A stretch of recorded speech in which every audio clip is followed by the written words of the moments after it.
With the release of Star Wars Episode 9, Rise of Skywalker coming out in just over a month, I definitely wanted to talk some Star Wars with you guys. We're going to kick it off this week with the prequel trilogy of Star Wars. We could have started with the original trilogy, but I feel like because Star Wars Rise of Skywalker is supposed to tie up all three trilogies, it's supposed to complete the Skywalker Saga, we would start where George Lucas's vision of the Skywalker Saga begins. So before we get started talking about Star Wars The Phantom Menace, make sure that you sound off on the comment section about what you guys think about this movie. I'd love to get a Star Wars conversation started with you guys. And with all that out of the way, let's talk about Star Wars The Phantom Menace. So Star Wars The Phantom Menace is written and directed by George Lucas himself. It stars Liam Neeson, Ewan McGregor, Natalie Portman, Jake Lloyd, Samuel L. Jackson, and Ian McDiarmid. When two Jedi Knights fail to settle a trade dispute amongst the star systems, they end up on a desert planet of Tatooine, where one of them, Qui-Gon Jinn, played by Liam Neeson, finds a young slave boy named Anakin, played by Jake Lloyd, whom he believes is the fulfiller of an old Jedi prophecy and is the chosen one destined to bring balance to the Force.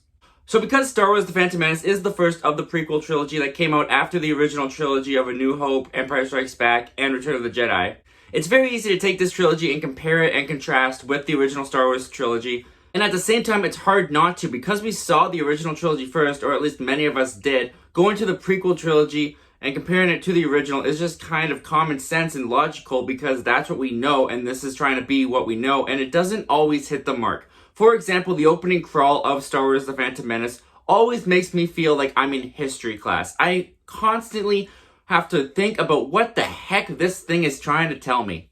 Taxation of trade routes to the outlying star systems are in dispute. Okay.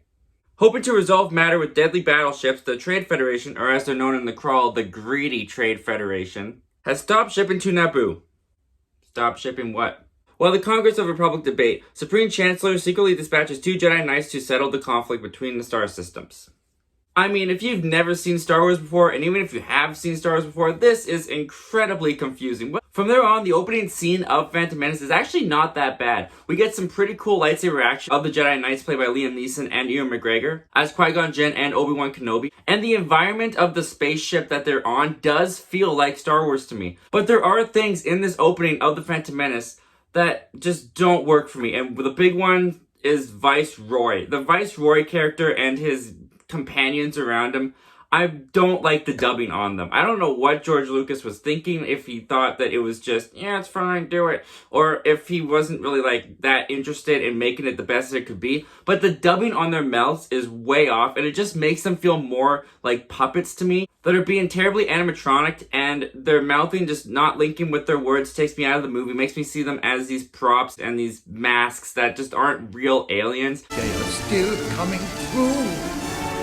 This is impossible! It would have been much better if he had stuck to what he did in the original trilogy and just had them have this alien language that we could read the subtitles on. But as it is, I'm not a fan of how unsynced their mouthing is to the words. That's a problem with a lot of the alien creatures in The Phantom Menace for me. For example, right after we get off of this trade dispute gone wrong, we end up on the planet of Naboo with Qui-Gon Jinn, Obi-Wan Kenobi, and Qui-Gon Jinn saves a character named Jar Jar Binks.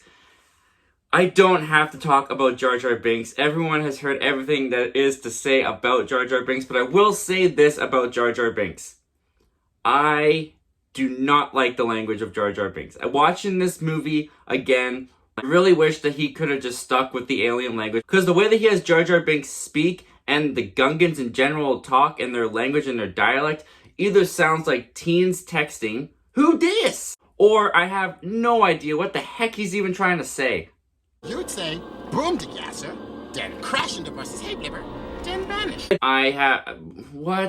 What I do like about the prequel trilogy and about the Phantom Menace that George Lucas did is he did create really beautiful new worlds for us to visit and that feel like they belong in this galaxy. It's really cool to go to Naboo. It's really cool to go to Theed. It's even really cool to go to the Gungan underworld under the sea. It's also cool to go see Coruscant for the first time. And there's some of the CGI in this movie that holds up the best. Even though this movie is 95% computer generated, this is one of the prequels that has the most practical sets in it as well. And so it does feel like the original Star Wars trilogy at times to me in The Phantom Menace. But where The Phantom Menace really has its problems is not only with the story that doesn't really feel that interesting, it's all about trade disputes and politics that That's not what I go to Star Wars for. I don't care about it. I don't fully even understand it. It takes me repeat viewings to understand what exactly is going on in The Phantom Menace, and it just makes it feel like homework to me. But the biggest problem with The Phantom Menace for me is definitely the characters and the acting.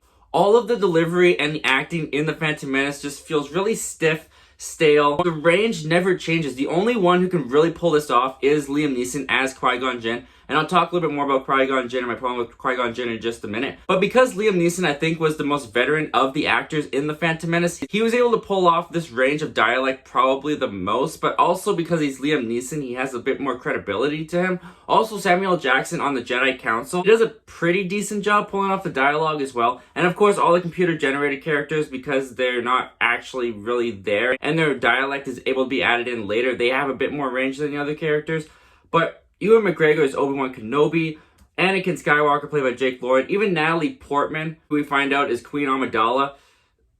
They are so uninteresting as characters because they just don't really emote all that much. Everything they say is in the same kind of range and in the same kind of tone, which makes it feel like there's no stakes when the scene's supposed to have danger involved because the characters are just not reacting the way that they're supposed to. And because these adult actors are even having trouble pulling off this dialogue in this boring, toneless range, I'm not going to blame Jake Lloyd as much as everybody else does for his portrayal as Anakin. I am not going to rip on the kid. That's not who I am. That's not who I want to be. He was a kid actor who did his best. He got the role of Star Wars to be Anakin. I'm sure he was very excited, and I'm sure he tried his hardest. And even though, yes, in the movie, he does come across as a kid a lot of times, trying to remember his lines from the script, they really feel like a kid trying to remember what he read in the script and saying it exactly how he remembered it being read in the script. You're a pilot? Mm-hmm. All my life. How long have you been here? Since I was very little. 3, I think. My mom and I were sold to Gardula the Hutt.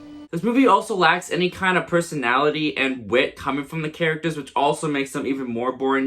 No one has any humor. The only comedic stuff that they try to use with is the minority characters like Jar Jar Binks and the robots and some of the other aliens, but it's all kind of kiddish slapstick that doesn't really work for me. It's not really all that funny. There's not really anything in The Phantom Menace that when they try to go for a comedic beat, it never lands. Although, when C-3PO meets R2-D2 for the first time, and this line is delivered. I beg your pardon, but what do you mean, naked? My parts are showing. My goodness. Oh. I do get a chuckle out of it.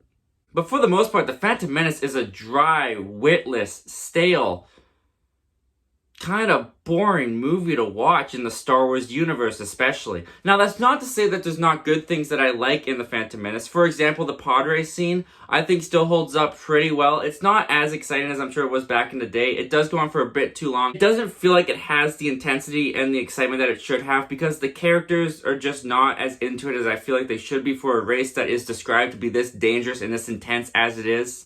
Look, here he comes. Wow, honey, how long did it take you to figure out how to say that line?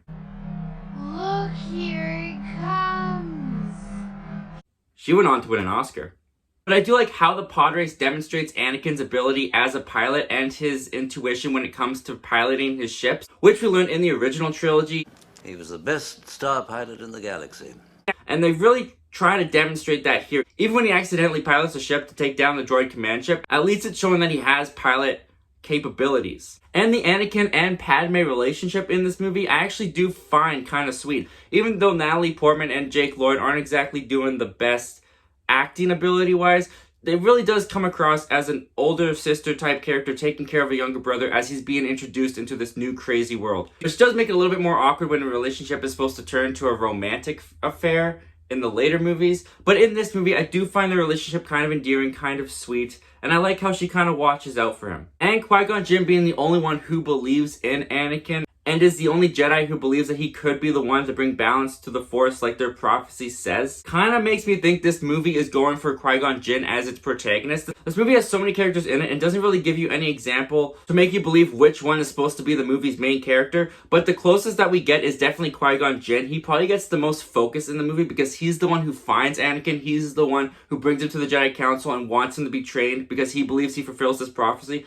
and all the other Jedi Council members are just being so rude and negative for really no reason. He's too old. No, we're not going to train him. I don't want to train him. He's too old. We don't really, you think he's gonna fulfill the prophecy, well, we think you're stupid, he's too old. But like, if this prophecy is so important to you guys and it's supposed to do this amazing thing, bring a balance to the Force, why wouldn't you take a chance on this kid? I don't know, it makes the Jedi Council in this movie pretty unlikable in my opinion. I do have a problem with this movie making Qui-Gon Jinn essentially its main character, because this is the beginning of the prequel trilogy. This movie is supposed to set up and put things in place for the rest of the trilogy. And for the most part, it does kind of do that really well. It does introduce us to planets and locations that we will visit later on in the prequel trilogy. It does bring us to Anakin, and he's supposed to be the one that is the main protagonist for the rest of the prequel trilogy. It brings him into the fold and establishes how important this kid is to bring in balance to the Force and the early abilities he seems to have to be a potential great Jedi Knight. But one of the things this movie really fails to do, I think, is introduce us and give us the setup for the Obi-Wan character. Obi-Wan should have been the main character in this movie. Obi-Wan should have been the one to find Anakin, develop the friendship, and want to train him. And Obi-Wan should have been the one trying to convince the Jedi Council that Anakin is the one who to fulfill the prophecy, so that by the end of the trilogy, it's all on Obi-Wan. It feels more on Obi-Wan that this happened to Anakin and that he is responsible for the downfall of the Jedi. It would have been way more essential to the character than to have it just be his Jedi Master, who we hardly get to know. Obi-Wan, for the majority of this movie, is packed away in a spaceship on Tatooine. We hardly spend any time with Obi-Wan, and we hardly spend any time with Qui-Gon Jinn and Obi-Wan together to get an establishment of their relationship.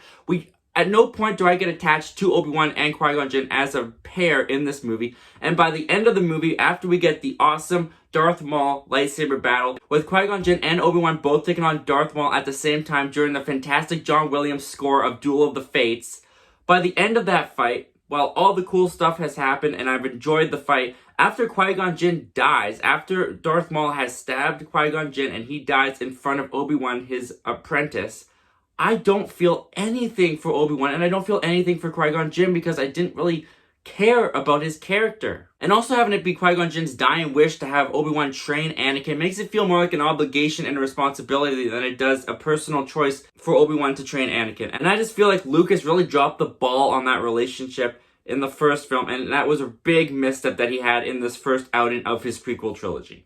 In the end, guys, I've complained about The Phantom Menace, I think, long enough. And I don't want it to seem like I hate this movie, because I really don't hate The Phantom Menace. It's just not what I go to Star Wars to watch. Even though it has some Star Wars flair to it, it has the spaceships, it has the galaxy, it has the different worlds and the world building, and it's got some good lightsaber action and some battle scenes. The politics and the story just don't really intrigue me all that much, and the characters don't really work for me with their relationships. The best part of The Phantom Menace for me is definitely when they're on Tatooine and Qui-Gon is finding Anakin. And we're setting up for the Anakin character that we will follow for the next two movies. It's also got the best scenes in it, in my opinion, with the pod race. Anakin and Padme meeting for the first time, which is a big relationship to define for the rest of the prequel trilogy. And say what you will about Anakin, but Anakin has game when it comes to the ladies.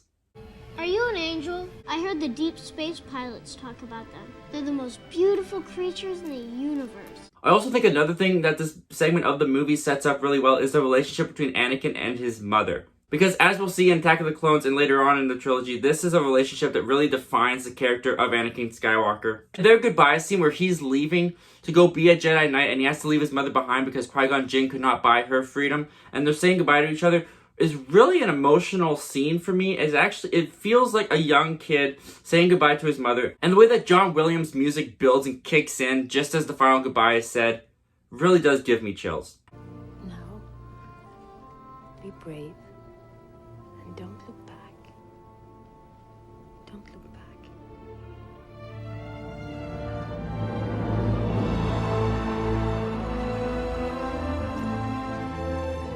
But regardless of all this stuff about what I do like about Episode 1, The Phantom Menace, I always skip it when rewatching the Star Wars trilogy because in the end, none of this really feels like it matters. None of it's that interesting. And by the time that we get to Attack of the Clones, everyone in this movie is in a completely different place character-wise, that it really makes this movie feel like a boring, unnecessary visit to the Star Wars galaxy that I don't really ever feel like revisiting. Anyway, guys, those are all my thoughts and opinions and my ranting, I guess, of Star Wars Episode 1, The Phantom Menace. But what do you guys think about Star Wars Episode 1, The Phantom Menace? Comment down below, let me know. I want to know all your thoughts and opinions about this movie. Are you bored by it as much as I am and skip it when rewatching the Star Wars movies? Or are you a big fan of The Phantom Menace and find a lot of enjoyment in it? I want to hear all your thoughts and opinions down in the comment section below. And as always, guys, thank you so much for clicking on this video and checking out my channel. I'll be reviewing the rest of the Star Wars episodes leading up to Episode 9, Rise of Skywalker. I'm not going to touch on Rogue One or Solo, a Star Wars story, because they've promised that Episode 9 is going to be the conclusion of the Skywalker Saga. So I just want to look back at the Skywalker Saga. Join me again next week when we talk about Star Wars Episode 2, Attack of the Clones. Until then, guys, my name's Zachary Milne. Thank you for talking movies with me, and hope you have yourself a great day.